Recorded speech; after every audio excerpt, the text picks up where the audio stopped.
नमस्कार, आप देख रहे हैं जी बिहार झारखंड और मैं हूं आपके साथ राजेश कुमार। एक बार फिर से बाढ़ ने दस्तक दी है।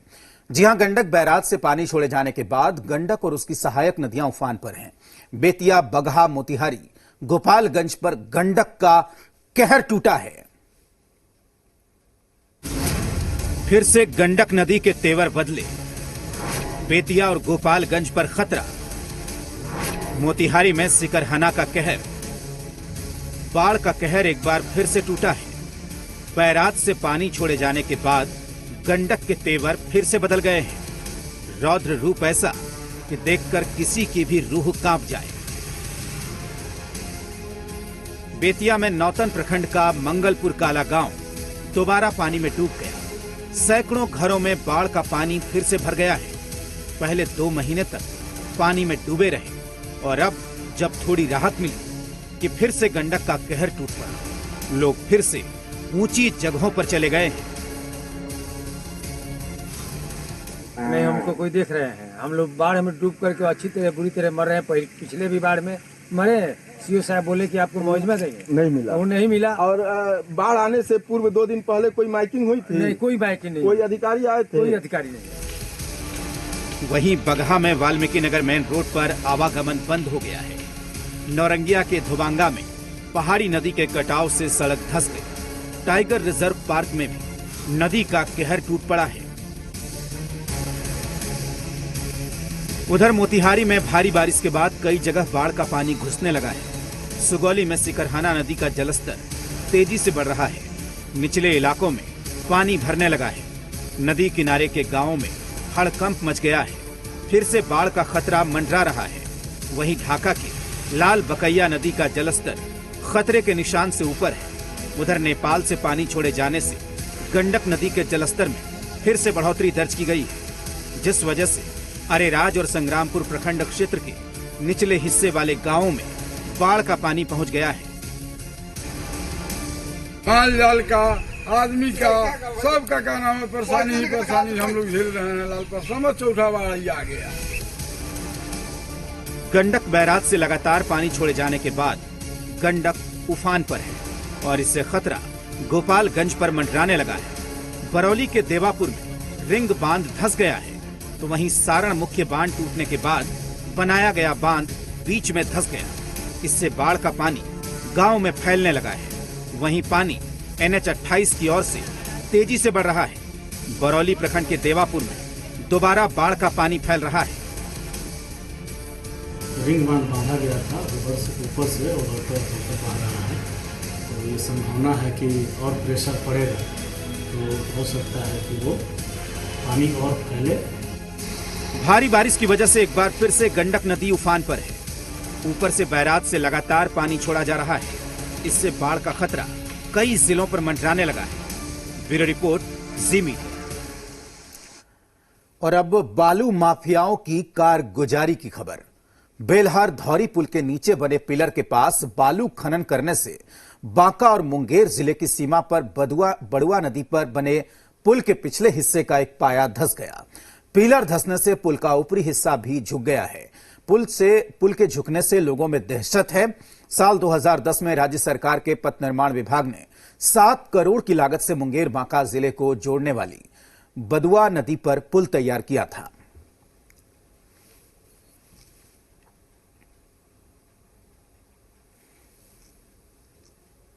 अगर ये पुल किसी कारण से गिर जाता है तो हम लोग का ये जो बिजनेस है इस पे काफी इफेक्ट पड़ेगा। कितने धर्मशाले और मुंगेर बांका का संपर्क भी टूट सकता है।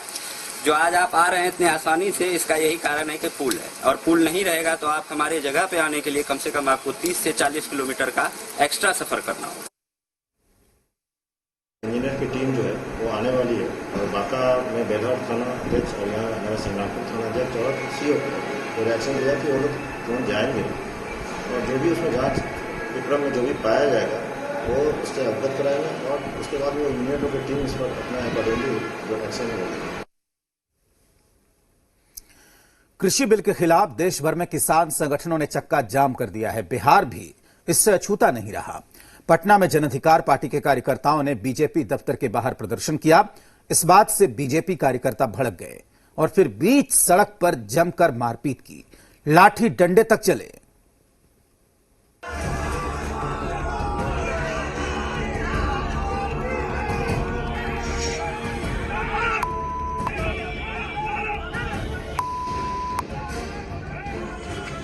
कृषि बिल के खिलाफ शुक्रवार को सड़क पर जोरदार प्रदर्शन हुआ और जब ये प्रदर्शनकारी पटना में बीजेपी ऑफिस के बाहर पहुंचे तो बवाल मच गया। बवाल ऐसा कि क्या कहा जाए।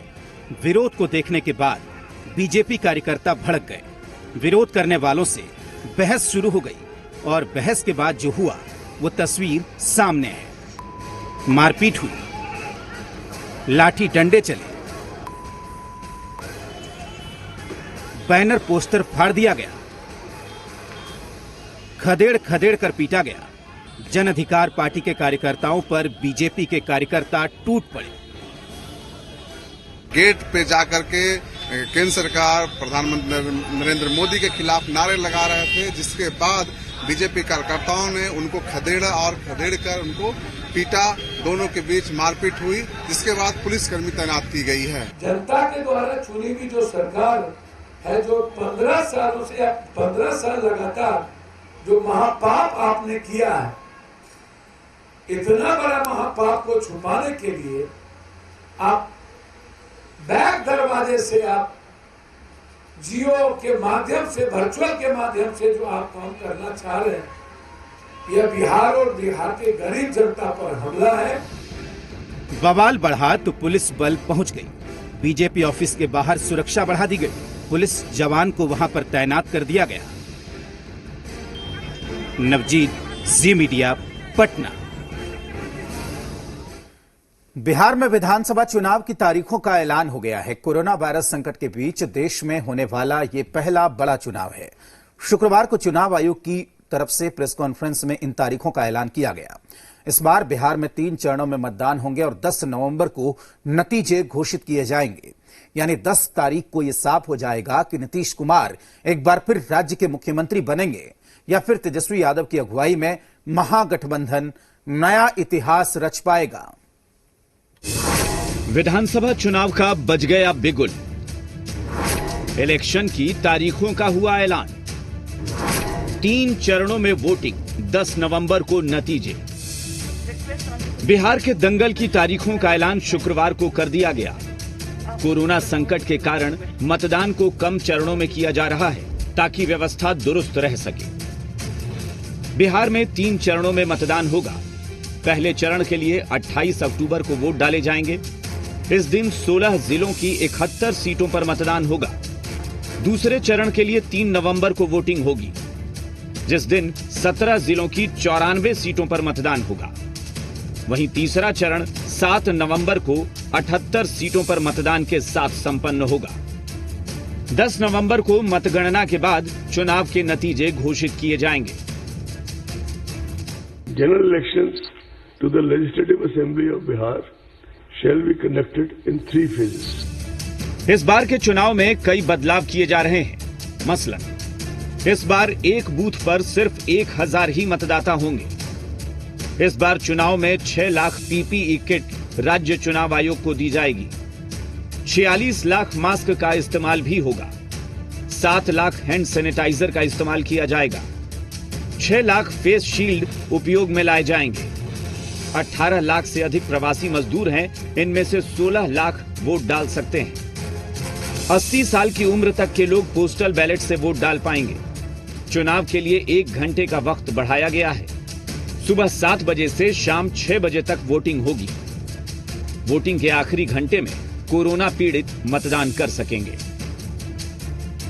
चुनाव आयोग ने इस चुनाव कराने को जो है एक चुनौतीपूर्ण बताया है, क्योंकि पूरे विश्व भर में 70 से ज्यादा देशों में कोविड के चलते चुनाव टाला जा चुका है। ऐसे में बिहार में जो चुनाव है वो काफी चुनौतीपूर्ण रहने वाला है और एक तरह से ऐतिहासिक भी। साथ ही इस बार राजनीतिक दलों को भी कोरोना संकट के कारण कई नियमों का पालन करना होगा।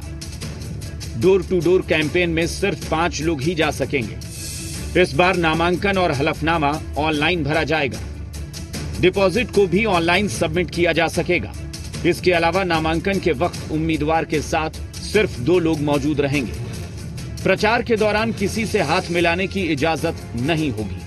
फिर एक बार नीतीश कुमार ही बिहार की सत्ता की कमान अपने हाथ में संभालेंगे या इस बार बिहार की जनता किसी और नए चेहरे को मौका देती है, ये तो 10 नवंबर का वक्त ही बताएगा। दिल्ली से कैमरा पर्सन रवि के साथ हितेन मिटलानी, जी मीडिया।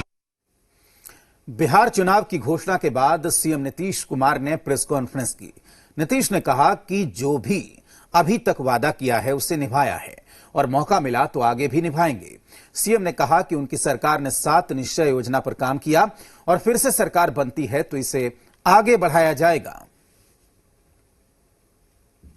जनता की जो इच्छा है, जो रिस्पॉन्स है, जो 2005 से हम लोगों को मौका दिया है और हम लोगों ने जो काम किया है, तो उसके बाद तो आप देख रहे हैं कि हर बार चाहे किसी भी प्रकार का ओपिनियन या बहुत लोगों की राय आती रही है, लेकिन अंतोगत्वा तो जनता को भरोसा है और अब तक काम किया है। जनता फिर भरोसा देगी तो काम करते रहेंगे। चुनाव की तारीखों का ऐलान हो गया है। इस ऐलान के बाद सभी दल चुनाव की तैयारियों में जुट गए हैं। वीआईपी अध्यक्ष ने आयोग को इसके लिए धन्यवाद दिया। साथ ही सहनी ने यह भी कहा कि अभी वो महागठबंधन के साथ हैं।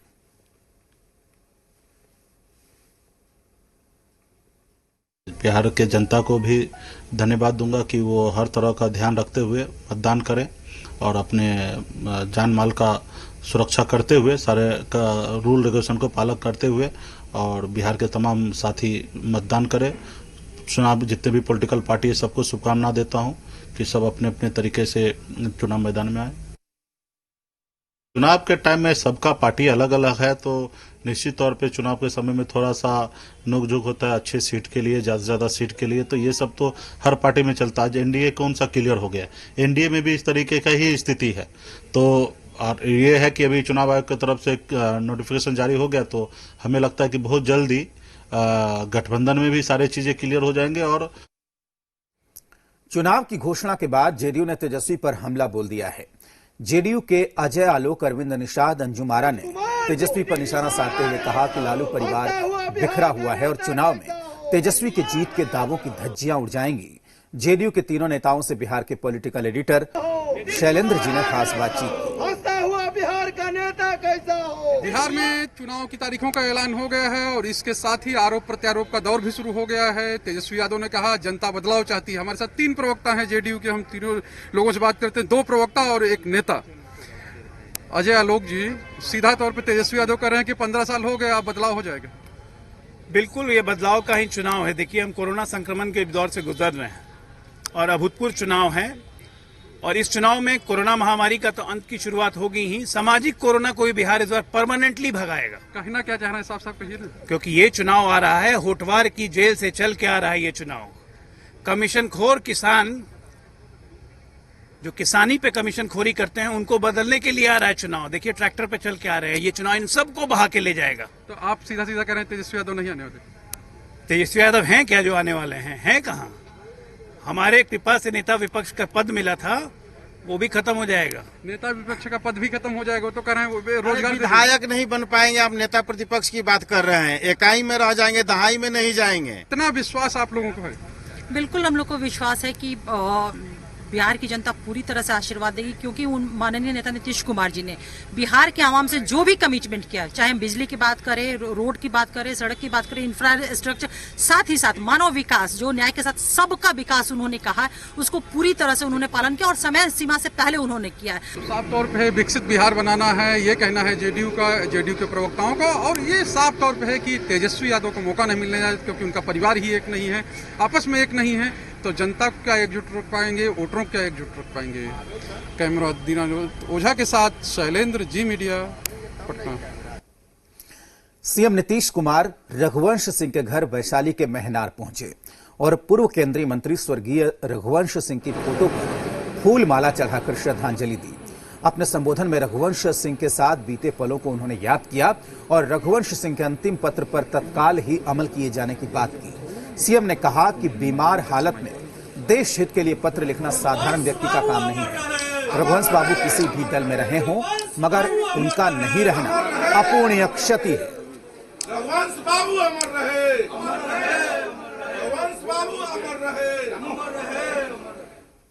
कहीं से भी हमने यह नहीं देखा है समाज के हर तबके के प्रति जो उनके मन में श्रद्धा का भाव रहा है, हम इस बात का सम्मान करते हैं।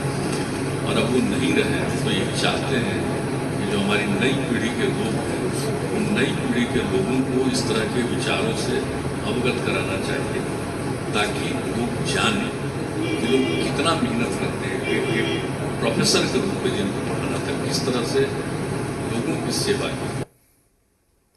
वक्त एक छोटे से ब्रेक का है, जल्द लौटते हैं।